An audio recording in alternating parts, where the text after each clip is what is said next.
connoisseurs of movies, TV show, and literature. Are you ready to shake things up? You me comme le carou. For those who have seen my videos before, welcome back. For those who are new, welcome, welcome. Come and sink your teeth into my opinions. And I say, let's shake things up because my thoughts don't always follow popular opinion on a given subject. And are we ready for some hidden commentary? That's right. We're going to be delving into Downton Abbey. Finally, because I've mentioned it a few times. Disclaimer on this one as well. I will be using blunt terms in this episode also, because to shy away from the proper terms is to encourage the shame and stigma of having it happen. Now, spoilers for anyone who has never seen the Downton Abbey television show. There are 6 seasons, start to finish, and 2 movies. Awesome series. In season 4, episode 3, for the first time in the series, and the last time, it features a disclaimer. So spoilers. We hear poor Anna Bates, played by the talented Joanna Froggatt. I cannot pronounce her name right. I am so sorry, sweetheart. I loved you as Kate in Robin Hood. Just saying.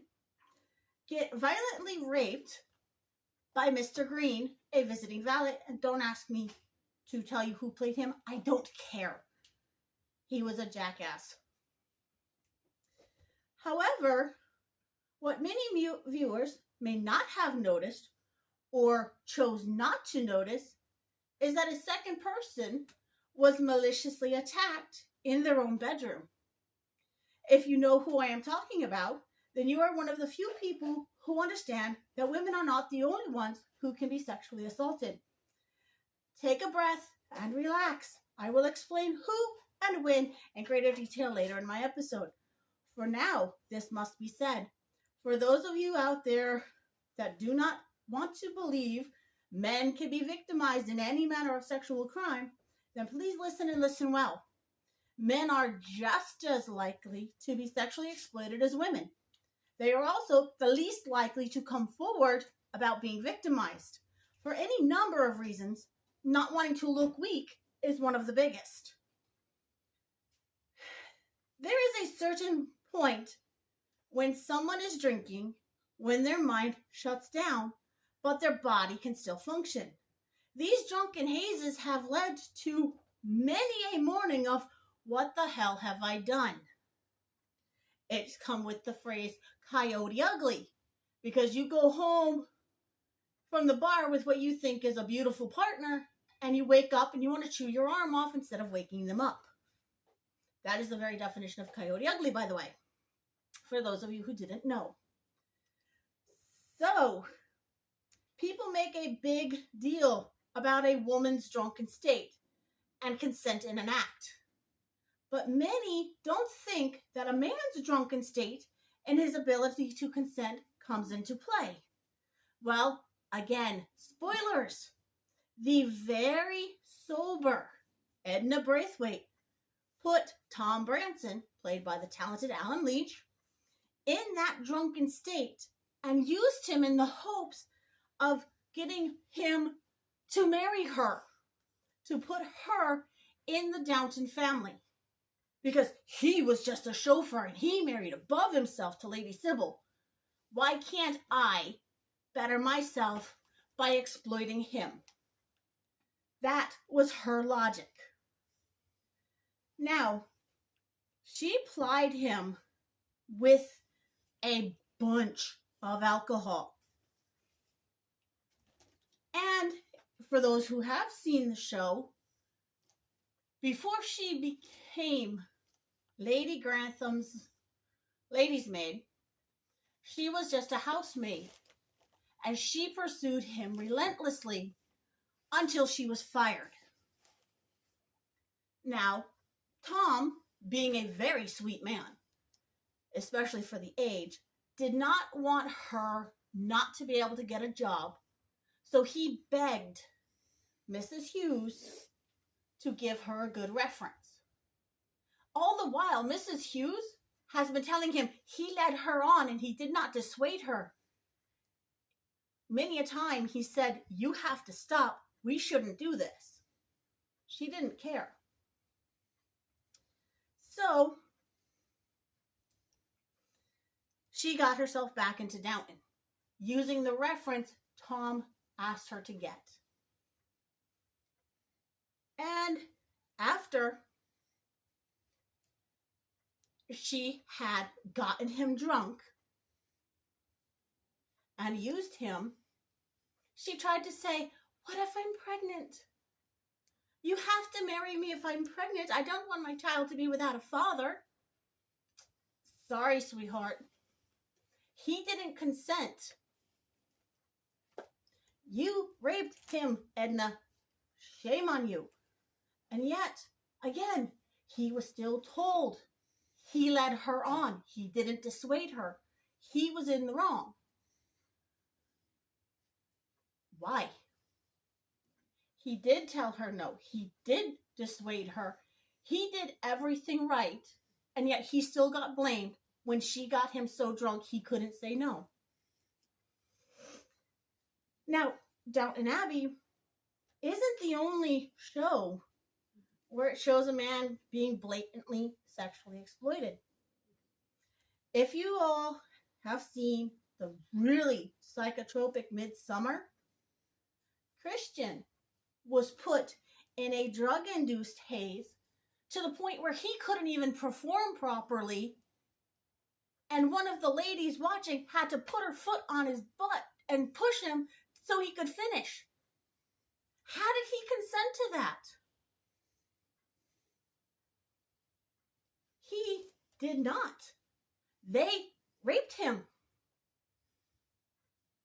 Because the very definition of rape is sexual intercourse or sexual touching without consent. Doesn't matter if you're male or female. No is no. However,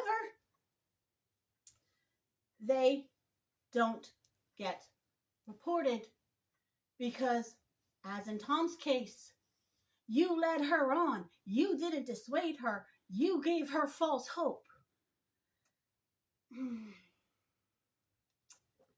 That's sad.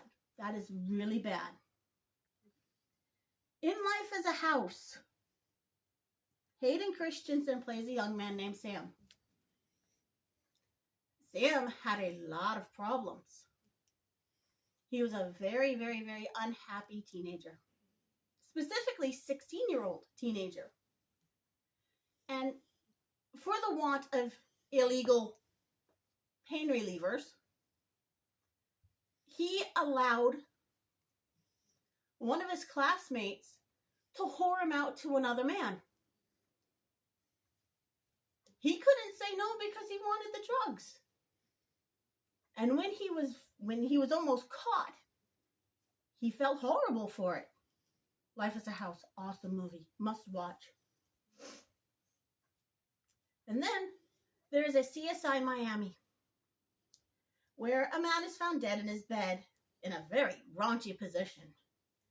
And he had been brutally sexually assaulted before his death. Well, they found out that this dead man was a serial rapist. So, you know what? In my opinion, society's better for it. That's my opinion. Society is better off without rapists. And Horatio made the very wise summation that his killer was a former victim. They checked out every female victim this guy had. All of them had an alibi. All of them were accounted for at the time of this guy's death. But they entered a shop of whom they thought was the last victim, only to find out that, oh, it was a victim that this guy was killed by. But it was a male victim that this guy attacked. Instead of attacking the wife, who was at the time away on business, the rapist attacked the husband. The husband was pissed that he was made to feel so low, weak, and vulnerable. But then, in his opinion, insult to injury, when the guy came back as a nonchalant customer, he acted as if he didn't even know the guy. So not only did this rapist thoroughly traumatize this guy, he then acted like he didn't exist, which caused the victim to snap and kill him. It's totally horrible. This victim's life was turned upside down, not once by the attacker, but twice. Because once, here he is, I'm a guy, nobody would ever do something like this to me. Holy crap, I just got minimized in my own home to just a body for someone else's pleasure. And then the guy ruined it a second time when the victim tried to take his power back. Granted, he took it back in the wrong way, so he ended up in prison for it. But still, the guy's life was ruined not once by the rapist, but twice. Which, like I said, is horrible. Nobody should feel that low, that small, that insignificant, ever. So, answer me this in the comments. Why the double standard? Why are men ruined by a mere hint of indecency and take episode 1 of Lie to Me?